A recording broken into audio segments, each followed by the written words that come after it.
जय जय श्री राधे श्याम। कैसे हैं आप लोग? विश्वास है बहुत ही कुशल मंगल होंगे और उतने ही कुशल मंगल ढंग से आपका दिन भी चल रहा होगा। तो चलिए प्रारंभ करते हैं आज का यह महत्वपूर्ण प्रसंग। आज का प्रसंग क्या है? इस प्रसंग का क्या नाम है? मोहिनी अवतार। क्या नाम है? मोहिनी अवतार। यह कौन सा डे है? यह थर्ड डे है, यह तृतीय दिवस है, यह तृतीय दिवस है। भागवत का यह तृतीय दिवस। किसका? भागवत का यह तृतीय दिवस है। हम भागवत की क्लास का 3 दिन लगभग समाप्त कर चुके हैं। अब ये जो तीसरा दिन है शायद 2 से 3 पार्ट में संपूर्ण हो जाएगा, एक कवर अपना हो जाने वाला है। इसके बाद हम चतुर्थ दिवस को प्रारंभ करने वाले हैं। तो चलिए प्रारंभ करते हैं और जानते हैं कि आखिर मोहिनी अवतार क्या है। तो क्या आप लोग तैयार हैं मोहिनी अवतार जानने के लिए? अगर तैयार हैं तो वीडियो को लाइक कर दीजिए और कमेंट बॉक्स में जाकर के राधे राधे नाम की जयकारी अवश्य लगाइए। अब आपने इतना जाना था कि समुद्र से 14 रत्न निकले। कितने? 14 प्रकार के रत्न निकले। किससे? समुद्र से 14 प्रकार के रत्न निकले थे। उनमें सबसे प्रमुख था, क्या प्रमुख था? सबसे प्रमुख था अमृत। अब ध्यान से सुनिए, अमृत सबसे प्रमुख था और जिसके लिए सब लोग मेहनत कर रहे थे, परिश्रम कर रहे थे, आखिरकार वो अमृत निकल आया। अमृत कौन लेके आए थे? धन्वंतरी देवता। देवता धन्वंतरी अमृत का कलश लेकर आए। अब देवता भी थे, अब यहाँ देव भी खड़े हैं। कौन है? ये देव हैं और ये दैत्य भी खड़े हुए हैं।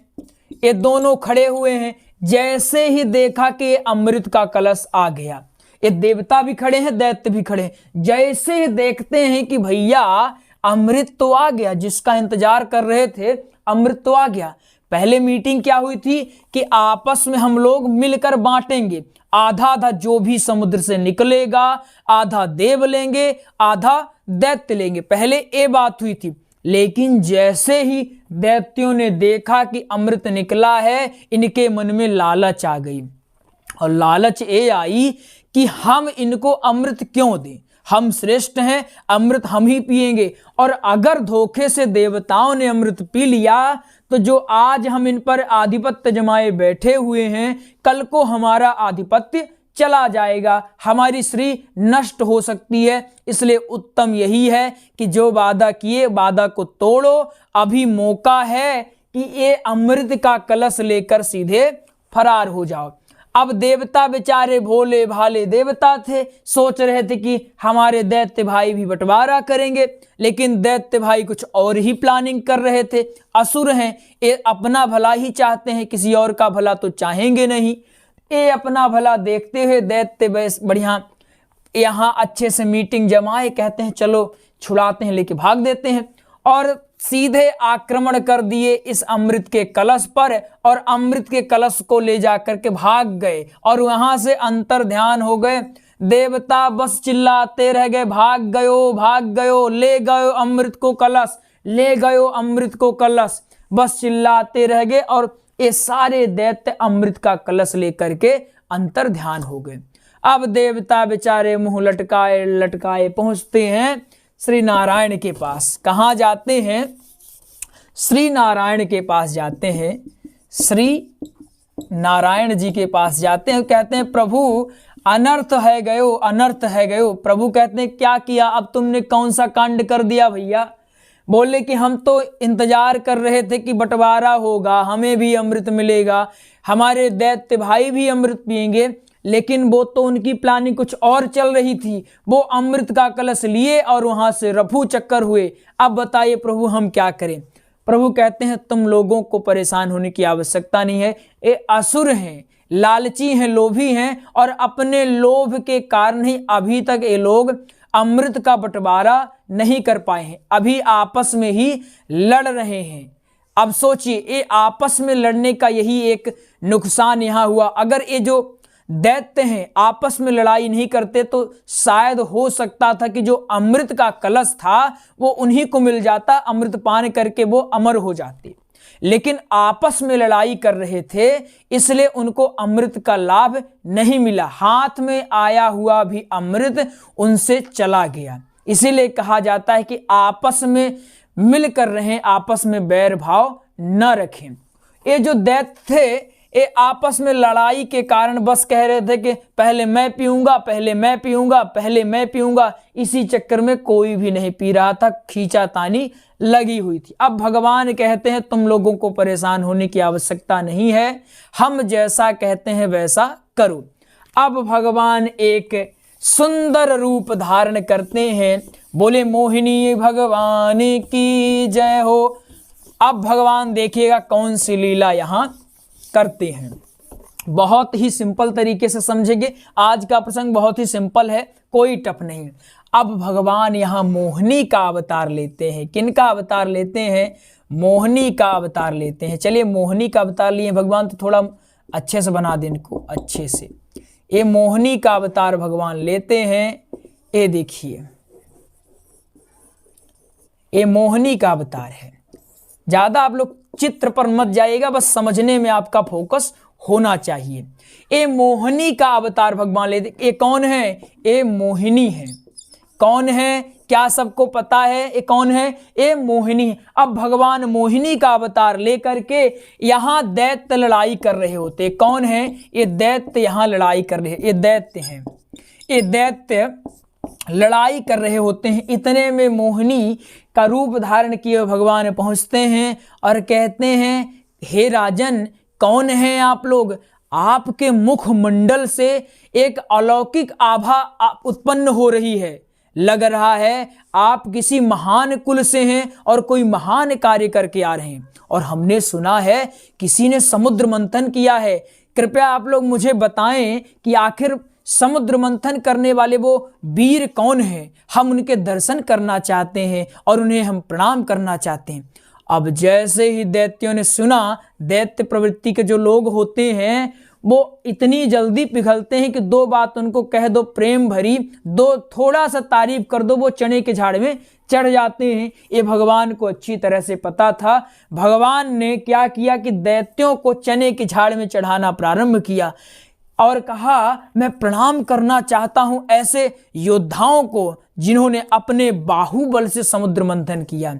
अब सारे दैत्य मुस्कुराने लगे, सारी लड़ाई भूल गए। कहां का अमृत, कहां का क्या। इतना अद्भुत रूप था भगवान मोहिनी का कि सब कुछ लोग भूल गए। सारे दैत्य बस उन्हीं को एकटकी निहारने लगे और कहते हैं, जिनका आप तलाश कर रही हैं वो कोई और नहीं, वो हम ही हैं। भगवान मोहिनी कहते हैं, आप लोग? नहीं नहीं नहीं नहीं, ऐसा कतई नहीं हो सकता कि आप लोग हों। दैत्य बोले, ऐसा क्यों? क्या हमारे चेहरे पर कहीं लिखा है कि हम मूर्ख हैं, या हम लोग आलसी हैं, या हम लोग वीर नहीं हैं? कहीं लिखा है क्या? मोहिनी भगवान बोले, लिखा तो नहीं है, लेकिन आप लोगों को देखकर लगता तो नहीं कि आप लोगों ने समुद्र मंथन किया होगा और वो भी अमृत प्राप्त कर लिया होगा। क्योंकि अगर आपने समुद्र मंथन किया होता तो आप ऐसी लड़ाई न करते जैसी आप बच्चों जैसी लड़ाई कर रहे हैं, तो आप ऐसे कतई न लड़ते। हमें तो लगता है आप किसी नीच कुल के हैं, इसीलिए आप ऐसा कर रहे हैं। अब सारे दैत्य क्रोधित हो जाते हैं, कहते हैं, देखो देवी, हम मानते हैं कि तुम्हारा स्वरूप अलौकिक है, लेकिन तुम्हें इसका अधिकार नहीं है कि तुम हमारी बेइज्जती करो। तुम जब से आई हो हमारी इंसल्ट पे इंसल्ट करी जा रही हो, लेकिन हम याद रखो सिर्फ तुम्हारे सौंदर्य के कारण हम माफ किए हुए हैं। मोहिनी बोलती हैं, अरे नहीं नहीं महाराज, आप गलत समझ रहे हैं। हम तो आप लोगों को प्रणाम करने आए हैं। कृपया करके आप चरण लाइए, हम आपके चरणों की धूली को प्राप्त करना चाहते हैं। अब सारे दैत्य बड़े प्रसन्न हो जाते हैं। इन दैत्यों को और कुछ नहीं चाहिए, इन दैत्यों को बस इनकी तारीफ चाहिए। अगर तारीफ थोड़ी सी मिल गई तो फिर इनसे आप इनकी जान मांग लीजिए, ये जान देने के लिए तैयार हो जाते हैं। अब दैत्य बड़े प्रसन्न हो जाते हैं, कहते हैं, देवी हम लड़ना तो नहीं चाहते, लेकिन क्या करें, अब अमृत का कलश निकला है, अब सोच रहे हैं कौन पिए पहले, कौन पिए पहले, इसी चक्कर में लगे हुए हैं। अब हम सोच रहे हैं जिनमें ज्यादा पौरुष होगा वही अमृत का कलश पी लेगा। मोहिनी बड़े ही चालाकी से बोलती हैं कि क्या न्याय करने के लिए ताकत की जरूरत होती है? नहीं नहीं, ताकत की जरूरत नहीं होती है। न्याय करने के लिए पारस्पर सहभागिता की आवश्यकता होती है, लेकिन हमें आप में वह सहभागिता कतई नजर नहीं आ रही। अब सारे दैत्य समझ जाते हैं, कहते हैं आप केवल रूपवान नहीं हो, हमें लग रहा है कि आप एक नीतिवान भी हो। हम चाहते हैं कृपया करके आप बंटवारा कर दीजिए। अब जो भगवान मोहिनी चाहते थे उनका काम धीरे धीरे सफल हो रहा था, लेकिन भगवान मोहिनी एक और चाल फेंकते हैं ताकि थोड़ा और ट्रस्ट आ जाए। कहते हैं नहीं नहीं नहीं, आप लोग गलत कर रहे हैं, आपको ऐसा नहीं करना चाहिए। देखो मैं एक अपरिचित हूं, तुम लोग मुझे नहीं जानते हो, मैं कौन हूं। मैं तो ऐसे नाच गा करके सब लोगों का मन बहलाती हूं, तुम लोगों को बिल्कुल यह शोभा नहीं देता कि एक ऐसे घूमते फिरते किसी पर भी भरोसा कर लो। मेरे जैसे चंचल स्त्री पर तो बिल्कुल भरोसा तुम लोगों को नहीं करना चाहिए, तुम्हें अपने में ही सब कुछ निपटा लेना चाहिए। अब सारे दैत्य कहते हैं नहीं नहीं नहीं, अब बंटवारा होगा तो आपसे होगा, अमृत पिएंगे तो आपसे पिएंगे, नहीं तो अमृत यहीं पड़ा रह जाएगा, सड़ जाएगा, लेकिन हम अमृत का पान नहीं करेंगे। अब जो भगवान चाहते थे हो गया। अब अमृत का बंटवारा कौन करेगा? अब बंटवारा कौन करेगा? भगवान मोहिनी करेंगे, मोहिनी भगवान करेंगे अमृत का बंटवारा। अब इतने में देवता भी आ जाते हैं मुंह लटकाए हुए। ये कौन है? दैत्य, ये है देवता। अब देवता भी इतने में मुंह लटकाए हुए आ जाते हैं। मोहिनी भगवान कहते हैं ये कौन है? ये लोग कहते हैं एक कमजोर हैं, भागे हुए प्राणी हैं, जो हमसे भागते फिर रहे हैं, ये हमेशा मुंह की खाते हैं फिर भी चले जाते हैं मुंह उठाए। ये देवता है तो हमारे भाई ही, लेकिन हम इनको भाई नहीं मानते, हम इनको वंचित किए हुए हैं। अब देवता बेचारे मुंह लटकाए थे। मोहिनी भगवान फिर से प्रेम से बोलती, देखो आप लोग इतने महान हैं, समुद्र मंथन से आपने अमृत प्राप्त किया है, यह कोई छोटी मोटी बात नहीं है। जैसे आज के समय में यूपीएससी क्रैक करना हो गया है, वैसे ही पहले भी था। आज के समय में कोई बड़ा इलेक्शन जीतना हो गया, पीएम की कुर्सी प्राप्त करना, वैसे ही पहले था कि आपने समुद्र मंथन कर लिया, यानी आप बहुत पुरुषार्थ का काम कर लिए हैं। भगवान मोहिनी कहते हैं आप लोग कोई छोटे मोटे नहीं हो, आप लोग महान हो, और जो महान लोग होते हैं तुच्छ लोगों पर भी ध्यान देते हैं। और आप क्यों भूल जाते हैं आप राजा हैं, और राजा किसी एक का नहीं होता है। अब देखिए मोहिनी भगवान की जो बात करने के तरीका है कि सब लोग धीरे धीरे एक एक करके ऐसे विश्वास करते जा रहे हैं कि सबसे बड़ी हितैषी ये मोहिनी ही है। अब मोहिनी जो है सबको अपनी बातों में उलझा लेती हैं और कहती हैं देखो देवताओं को भी क्यों नाराज करते हो, ये तुम्हारे भाई हैं, इनको भी एक काम करो, जो गाढ़ा गाढ़ा हम होगा वो हम तुमको पिला देंगे, और जो पतला पतला ऐसे होगा वो हम क्या करेंगे, इन देवताओं को भी दे देंगे, तो मन भी रहा आएगा और दुश्मनी भी तुम्हारी नहीं होगी। अब भगवान मोहिनी कहते हैं क्यों दैत्यो, हमारी बात कैसी लगी, हमारा सुझाव कैसा लगा? देखो अगर अच्छा ना लगा हो तो बिल्कुल हमें बता दो, हम यहाँ से चले जाते हैं, क्योंकि हमें अपना अपमान करवाने का कोई शौक नहीं चढ़ा है। लेकिन अच्छा ना लगेगा तो बता देना, और अच्छा अगर लगेगा तो भी बता देना, तो हम खुद ही बंटवारा कर देंगे। लेकिन हम फिर से कह रहे हैं तुम लोग सोच लो और खुद ही कर लो, हमें इस झंझट में मत डालो, हम इस झंझट में पड़ना नहीं चाहते।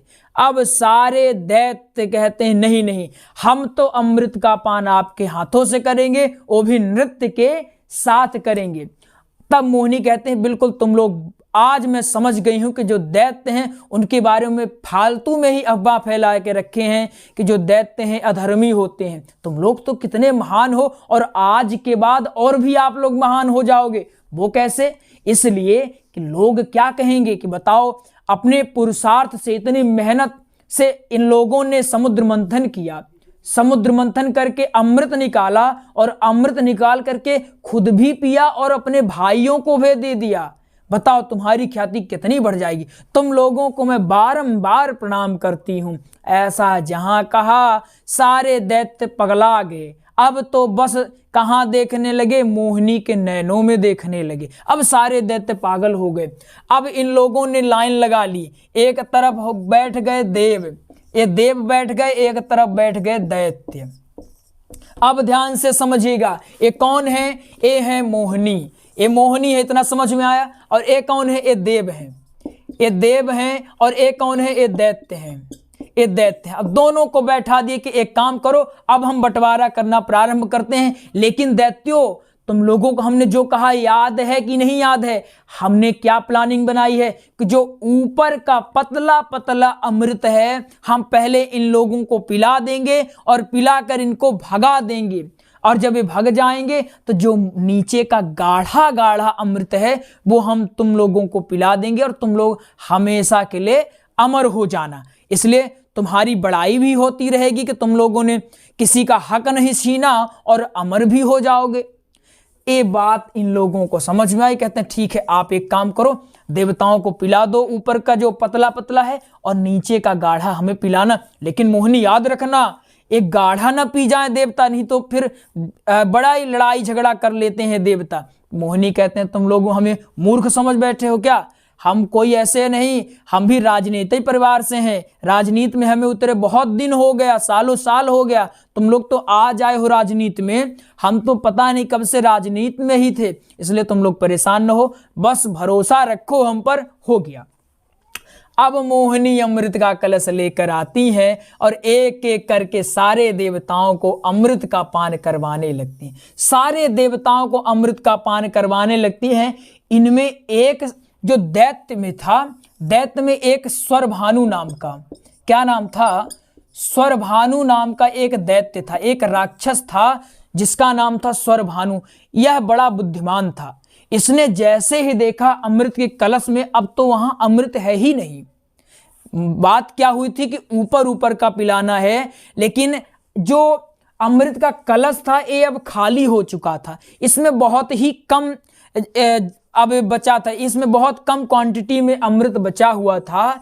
ये स्वरभानु देखता है और अब भगवान की लीला को ये समझ जाता है। लेकिन अगर ये चिल्ला देता है तो भी कोई फायदा नहीं होगा, क्योंकि अब सारे देवता अमृत पी चुके हैं। इसलिए इसने सोचा कि मुझे चिल्लाना नहीं चाहिए, मुझे किसी को बताना नहीं चाहिए, खुद ही कुछ प्लानिंग करके अमृत का पान करना चाहिए। तो ये जो स्वरभानु था, तो एक तरफ थे सूर्य, एक तरफ थे चंद्र, इनके बीच में बैठकर गया और देवताओं का रूप धारण करके ऐसे अंजलि की और इसने भी अमृत का पान कर लिया। जैसे ही इसने अमृत पी लिया तो सूर्य और चंद्रमा चिल्लाने लगते हैं, कहते हैं मोहिनी ये हमारी पार्टी का नहीं है, ये तो दैत्य है, तुमने दैत्य को अमृत का पान करवा दिया।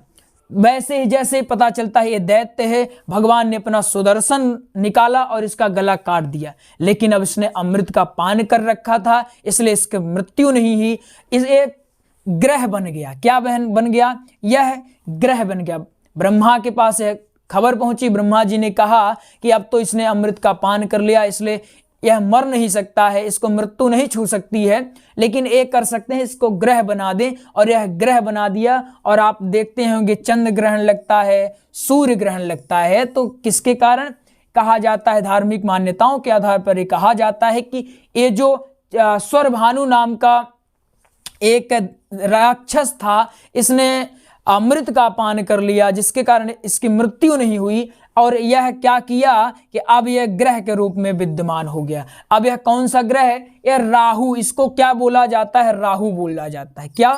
राहु बोला जाता है। अब सारे देवताओं को मिल गया अमृत और सारे दैत्य फिर से ठगी रह गए। अब सारे दैत्य चिल्लाने लगे, छलिया ने फिर से छल कर दिया हमारे साथ, ये छलिया ने फिर से छल कर दिया हमारे साथ। सब लोग एक स्वर में चिल्लाने लगते हैं कि छलिया ले गयो, ले गयो, ले गयो, छल गयो हमको। अमृत का कलश हमारे हाथ में आया था, लेकिन फिर भी हम इसके छल में आ गए, इसके छलावे में आ गए। और आज देखो हमारे हाथ से अमृत का कलश आया, लेकिन फिर भी चला गया।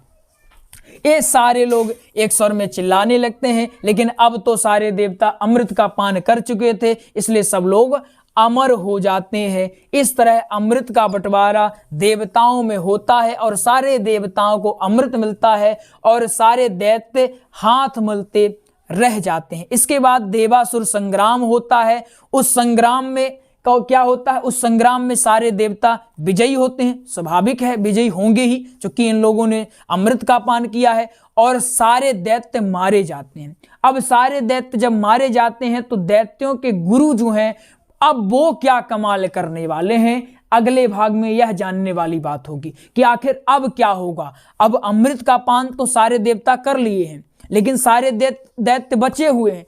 अब आखिर क्या होने वाला है, जानने वाली बात तो यह है। तो ये सब हम जानेंगे अगले भाग में। आइए एक आपको महत्वपूर्ण जानकारी देते हैं, ये जानकारी आप जान ले, और इसके बाद हम आज के प्रसंग को विराम करेंगे। इसको जो मुख्य श्लोक हैं हम इसको भी अगले भाग में बताएंगे, और लगभग 2-3 भाग में हम पूरा प्रयास करेंगे कि तृतीय दिवस आपका कंप्लीट हो जाए। ज़्यादा बड़ा नहीं होने पाएगा, आप परेशान न होंगे, हम भी विचार करके ही चल रहे हैं कि कम से कम 4 से 5 घंटे आपकी कथा लगभग बोल पाए तीसरे दिन में। अगर इतना हो जाएगा तो ठीक रहेगा। तो आपको एक जानकारी देते हैं, हमने भागवत जी का व श्री राम कथा का एक प्रॉपर नोट्स तैयार करवाया है। क्या तैयार करवाया है? प्रॉपर नोट्स तैयार करवाया है। भागवत जी का जो नोट्स है यह 489 रुपये में मिलेगा, और श्री राम कथा का नोट 599 में मिलेगा। तो अगर आपको प्राप्त करना है तो इस नंबर में कॉल कर लें, 8269386376। इस नंबर में आप कॉल कर लें, आपको संपूर्ण जानकारी भी मिल जाएगी और नोट्स भी मिल जाएगा। तो चलिए मिलते हैं अगले प्रसंग में, तब तक के लिए जय जय श्री राधे श्याम।